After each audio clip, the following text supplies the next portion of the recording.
今朝天氣會點？會唔會阻礙到大家觀賞呢個天文奇觀呢？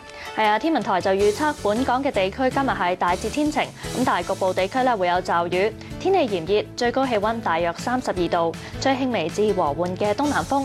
咁展望隨後幾日咧，部分時間會有陽光同埋有幾陣驟雨。而溫度方面，現時氣溫係27度，相對濕度86%㗎。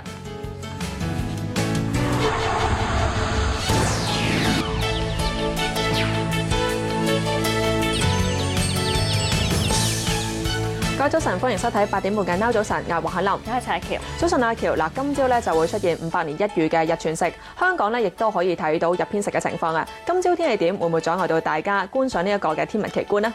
天文台就預測本港嘅地區今日係大致天晴，咁但係局部地區會有驟雨。天氣炎熱，最高嘅氣溫會係大約32度，吹輕微至和緩嘅東南風。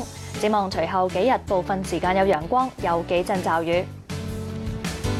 溫度方面，現時氣溫係28度，相對濕度83%。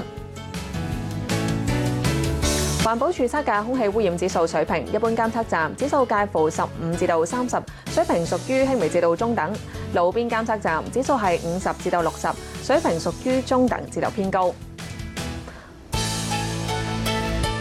各位，我哋繼續跟進翻整個日全食嘅情況。